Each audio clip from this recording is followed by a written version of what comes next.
10 thriller movies that deliver everything you want from the genre. A great thriller pulls you into a problem, makes you pick a theory, then keeps tightening the screws until you feel like you cannot look away.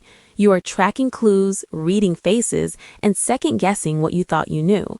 And you're looking at the screen as if a time bomb is about to blow up soon. The kind of literal thrill that Netflix's Bodyguard 2018 series hooks you up with. The 10 movies below nail that promise in different ways. Some hit like a tight puzzle, some feel like you are trapped in one bad decision, and some make the danger feel personal. If you want the full thriller meal, the movies listed below deliver the whole package. The Game, 1997. If you want a thriller that plays fair while still messing with your head, The Game is a great ride. It follows Nicholas Van Orton, Michael Douglas, who is a rich, controlled guy and signs up for an experience that starts harmless, then turns into a full-blown nightmare where he cannot trust his home, his money, or the people closest to him. The best part is how the movie keeps you in Nicholas's shoes, so every new twist feels like it is happening to you, too. Then there's Conrad Van Orton as the brother who keeps smiling even when the situation is clearly getting dangerous, and that contrast keeps the suspense sharp. The story keeps handing you explanations, then quietly pulling them back, so you are always trying to catch up.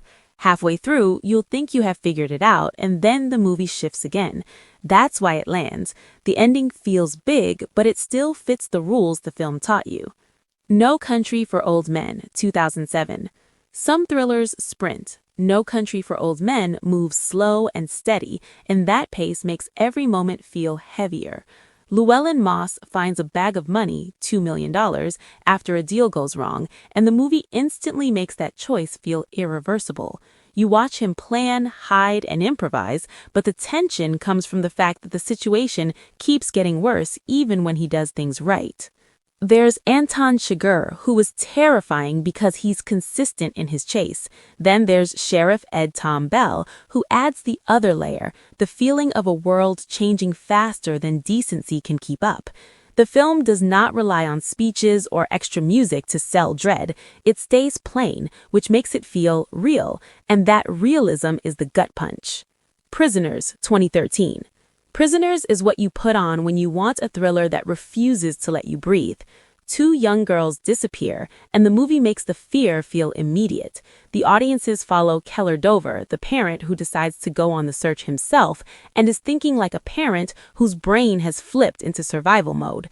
There's also Detective Loki, who keeps pushing the case forward even when the facts are thin and the pressure is brutal. The movie and investigation pace beautifully. You're watching people damage themselves trying to escape uncertainty. Midway through, you stop hoping for a twist and start hoping everyone makes it out intact. Alex Jones becomes the obvious target, and the movie forces you to sit with what doing something can turn into when fear is driving. The clues are there, but they're messy, and the mess is the point. The Silence of the Lambs, 1991. The Silence of the Lambs survives on language, on the way people speak when they're trying to dominate you.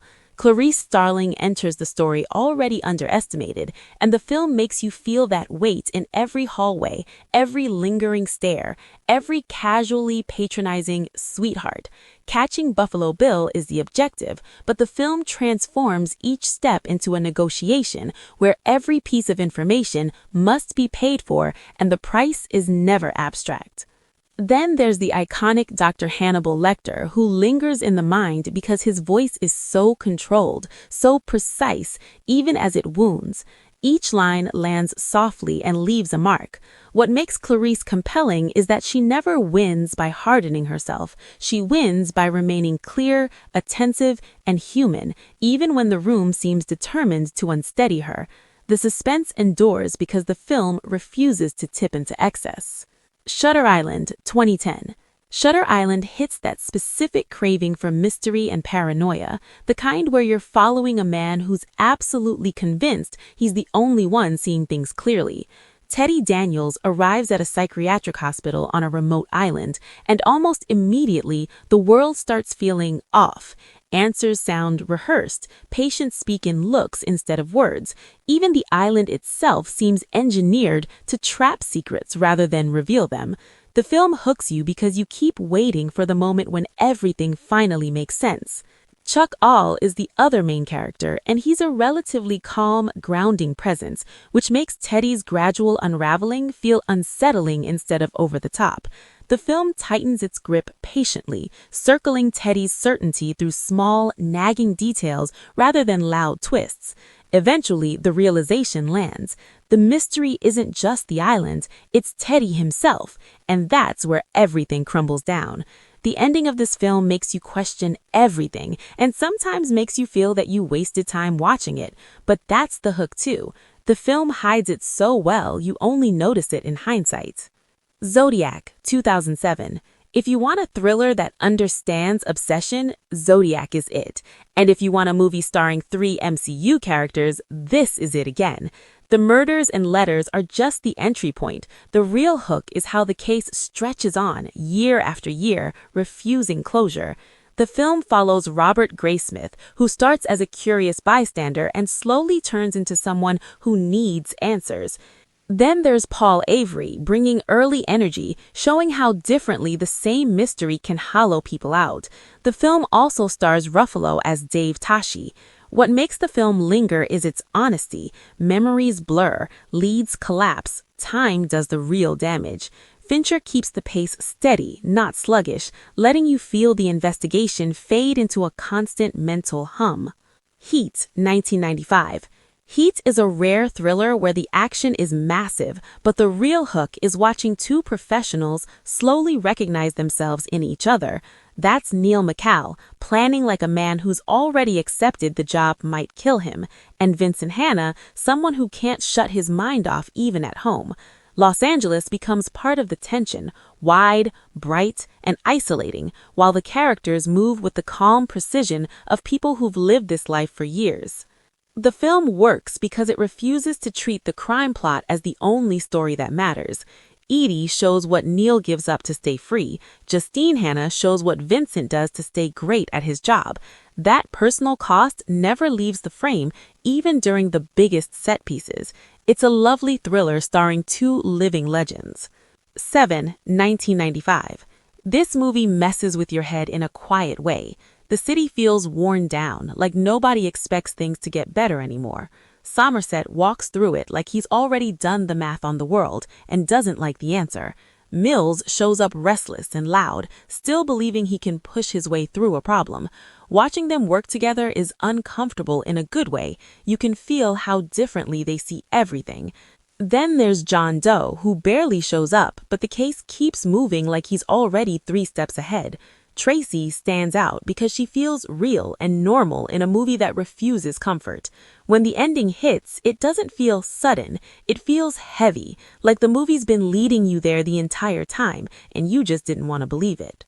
Gone Girl, 2014. Gone Girl is the kind of thriller that makes you question your own instincts while you watch it. Nick Dunn becomes a suspect the moment the cameras show up, and the movie makes you feel how fast the story can get written for you. Amy Elliott Dunn starts as a missing person mystery, then the film keeps flipping what you think you are watching. It's tense because the public story moves faster than the truth. Detective Rhonda Bonney becomes the steady presence while the situation gets louder. Desi Collins shows how obsession can look polite until it's not. The movie then keeps switching the kind of thriller it is, but it never loses control because each shift is tied to Amy. The Dark Knight, 2008. Some thrillers give you a good villain. The Dark Knight gives you a villain who changes the entire atmosphere of the movie and is arguably one of the greatest villains to hail out of Hollywood. Batman, Christian Bale, is trying to lock in real progress in Gotham, and it finally feels possible because Harvey Dent, Aaron Eckhart, is a public face people actually believe in. Then the Joker shows up, and the movie turns into a series of tests that keep getting uglier. The tension comes from watching good plans fail in real time. The Joker, late Heath Ledger, is frightening because he's not chasing money or territory. He's chasing a reaction, polarization. Gordon and Gold keep the story grounded in loyalty and consequences instead of the spectacle that Batman brings. Even the biggest action scenes work because they're tied to choices that hurt. The movie isn't just cool stunts, you're watching people get boxed in, and in the middle of all that, the movie stays crystal clear about what everyone wants and what they might lose.